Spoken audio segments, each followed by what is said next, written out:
Good morning, everyone. Mom and I would like to thank you for coming today. And even though Dad would have been troubled that many of you had to travel so far to make it, I think he would have been glad that you're here. Because he was all about friends and family. And Dad liked nothing more than to have gatherings of the family that he loved. Dad cherished so much our yearly ski trips to Park City. And even as he grew older and traveling was difficult, he and Mom would make the effort to get to Park City. He loved to see all you grandchildren, and he marveled as you progressed from the bunny runs up to the double black diamonds. And then hear stories of how you, in the same progression as skiing, kept moving ahead in your lives. Dad knew that family was important. It was fun to do things with family, but it was important to have family when times are not so good. And he knew that this family would be there for you when you needed them. I want to show you this medal that Dad received. It's for commanding officers of aircraft squadrons that are at war. It's very prestigious. Very few people in the Navy earned it. On this, you can see the star and the anchor. The medal reminds me of Dad. He was my North Star, the guiding light that kept me on track. But he was also my rock. He was my anchor. He was there when I needed him. Those are the things that Dad did for me. And Dad provided his leadership not so much by telling me what to do, because I think he was generally more happy when I figured out how to do it myself. But I always kind of knew that he had a better way of doing things. Dad was a warrior. He was a Top Gun naval air fighter pilot. Tough as nails. Much tougher than Tom Cruise. Nobody ever fired a bullet in anger at Tom Cruise. Dad enlisted in the Navy when he was just 18. He went to World War II. He was a radio technician in World War II. And then following that, he went to Annapolis. Happily, he survived World War II. And following that, he went to Annapolis, where he got his engineering degree. And then he went on to Pensacola, where he got his wings. I'm going to show you those, too. So these are his wings. And these are only given to those who have passed all the tests to be a credentialed naval air fighter pilot. It's very difficult to get. Dad, following Pensacola, he went to Korea, and unfortunately for him, the Korean War was raging, and he was assigned to fly bomber missions off of aircraft carriers. And one of those missions, his plane was hit by bullets, and his plane was crippled, and the bomb he was carrying was actually hit by a bullet too. And so he had to decide what to do. He tried to release the bomb, but he couldn't do it. And so he didn't want to go back to the aircraft carrier because it would be too dangerous for him as well as the people in the aircraft carrier. So he figured out how to land that plane in a dirt field. It was calm and cool under fire. And that calmness under fire surely helped him later in life, especially when he was trying to get 5 kids through puberty. Following that, he went to, he was an executive officer in many aircraft squadrons. He led those. He went to Annapolis, where he was an instructor. And then he went to Newport, where he got his master's in international affairs, and then to San Diego, where he was an officer on the fleet during the Vietnam War. He ended his career in Washington, D.C., working on several missile systems. The Sidewinder missile system is a air-to-air, heat-seeking missile that's still in use today. And he worked on a photo reconnaissance called TARP that took high-speed photographs of enemy behind the lines. Dad was brave, he was courageous, he was a leader of men, he was a patriot, he loved his country, make no mistake about that. But Dad was also a warrior for his family. At the end of his Navy career, he had to figure out, well, how am I going to support this family? He knew he had 5 kids to go through college. So he decided, of all things, to go back to school and get a law degree. And so he would work during the day, and then at night, he'd go to law school, and then on the weekends, he'd also go to law school, but he still found time for the family to go to ball games and graduations and camping and things like that. And then he got his law degree, he passed the bar, and then he never used it. And you might say, well, that was surely wasted, but no, because I noticed, and my siblings noticed. We know what a warrior does for his family. A warrior takes care of his family and makes sure that they know that they're covered. Dad actually grew up poor in Las Vegas. His father died when he was 13. And he was raised by his mom, Vida. And also, Vida had to raise the two brothers, Richard and Scott, a younger brother and older brother. And Vida was tough. She was a pioneer woman. She was hardworking. She was focused. But she was also loving, and Dad took note of all that. So Dad went to Las Vegas High School. He was a good student, but he was also a good athlete. He was on the basketball team and also on the football team.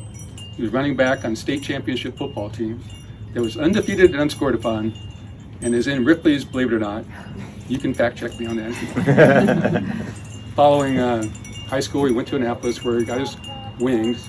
He went to Annapolis, and then he got to Pensacola where he got his wings, but he also met his angel. Yeah. And he fell madly in love with Mom, and who could blame him? She's smart and she's beautiful. And they started a relationship that resulted in a 64-year marriage and 5 kids. They were a tremendous team. There was no better team than Mom and Dad. Following Pensacola, Mom and Dad went to several Navy places, went to Guam, Annapolis, Newport, Rhode Island, Norfolk, Virginia. Ended up in San Diego, where there, the team had expanded to 7. There was 5 kids, and then Dad had to make a choice at that point. Should I continue to go out on the fleet 6-month tours, or should I get a desk job? And of course he decided get the desk job so he could spend more time with his family. And that's how we ended up in Washington, Alexandria. Stable Drive, our ancestral home. Dad was a warrior, but he was also tender. There were many times when he was growing up with 2 rambunctious boys that Dad could have belted us, spanked us, disciplined us, but he didn't, and we knew he never would. He was just too kind for that, and he knew that bonding was better than belting. Dad loved Richard and Scott's family, and we went on many reunions. Some of these reunions were hundreds of people, and Dad loved to see all the family get together.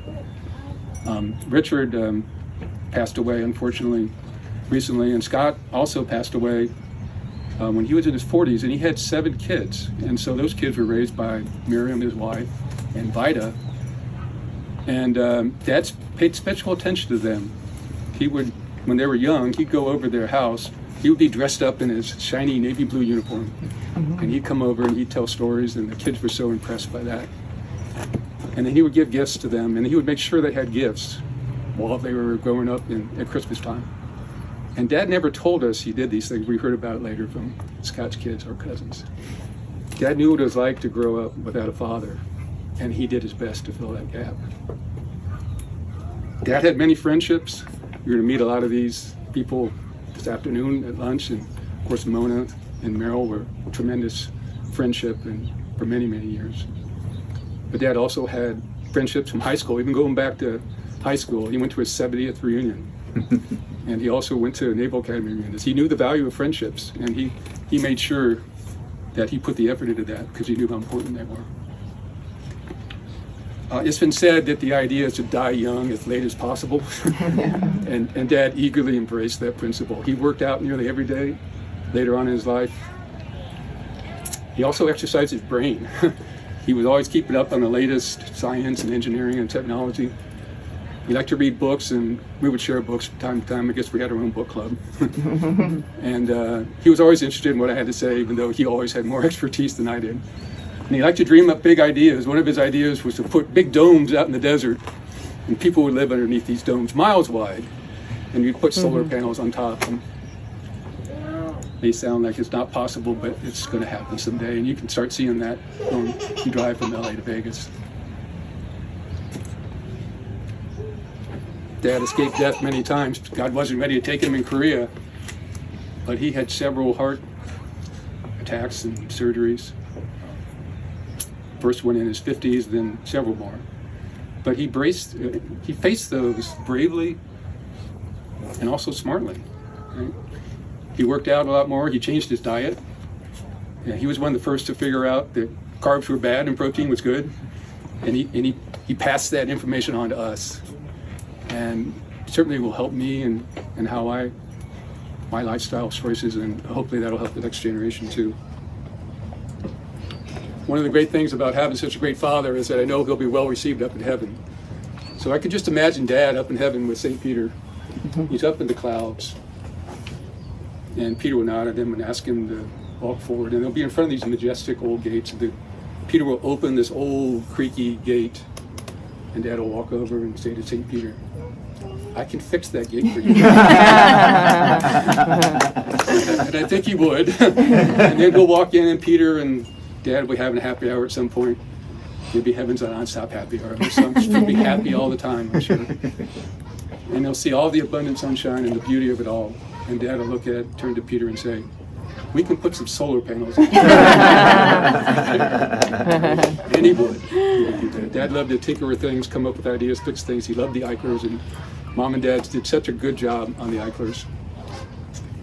And all the years, and we were so impressed by how much work they did.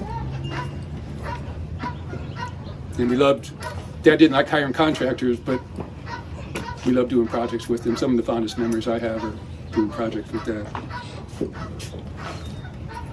It's been said that everybody has two deaths. Once when you physically die, and then once when people stop talking about you. And by that measure, I think Dad will live a long time.